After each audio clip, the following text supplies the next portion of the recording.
After we've defined the data members in a constructor, the next logical thing to do is create a method that allows us to display the data in a class object.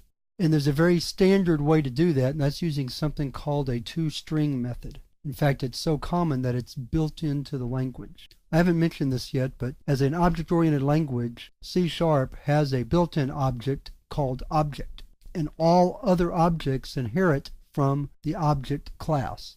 In that class is a method called toString, and that toString method allows us to display whatever we want to out of a class object. Normally, it's the pieces of data stored in the data members. It doesn't have to be, but generally speaking, the toString method will display all the pieces of data in the data members. So let's look at how to implement that for our program. After the constructor, we begin the implementation of toString by writing public string, because that's the return type of the method, and then toString, and then open and close parentheses, followed by return, because it's going to return this data to the program. We're going to talk a lot more about implementing methods later in the course. For now, you're just going to have to kind of trust me on this.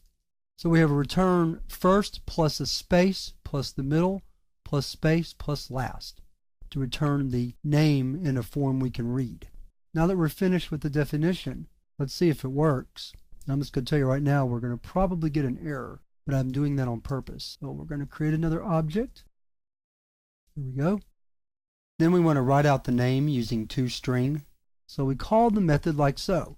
MyName.toString. And you'll notice that, let me go back, IntelliSense should tell us what methods are available, even for an object that we've created ourselves. And toString is always available to any object because, like I said, it's part of the object class, and all objects inherit that method. So to call it correctly, we have to put empty parentheses at the end, like so. Now we'll put a read key to freeze the screen. So now let's compile it and run it and see what we get. And like I said, it worked, but there was a warning. So first of all, let's see what the method did. So it returned Michael Mason McMillan, which is exactly the data that we put in, as you can see right there. Let's put the cursor on it. And you can't read all of that, but it says that we need to override the keyword. The reason is that because toString is defined for the object class, when we use the method in one of our own classes, we are essentially changing the definition. And if we want to do that, we have to use a special keyword called override. Override says ignore the definition of toString that's in the object class and use the definition that's in the class you're implementing. So I override toString, and now it should work without the warning message or the green squiggly line. That should clear up as it just did. And you see it still returns the name. So we can do that with any name. Let's do one more name. Let's call it a name.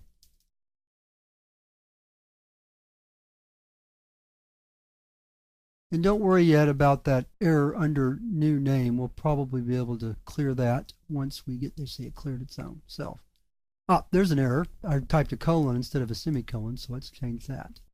You'll notice that the editor always tries to anticipate errors, which is kind of annoying, but in the long run it's helpful because you'll see your errors way before the program runs most of the time. So now we have two names. Let's run the program, and you'll see that it displays both names.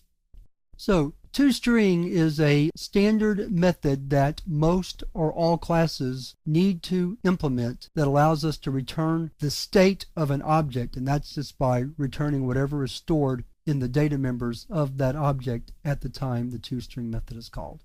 Now that we've seen how to display data, we need to look at ways to get data into and out of objects besides using just toString. toString works for displaying all the data or parts of it. But there are things called set and get methods which allow us to set the values of data members and get or return those. And we're going to look at how to implement those in the next lesson.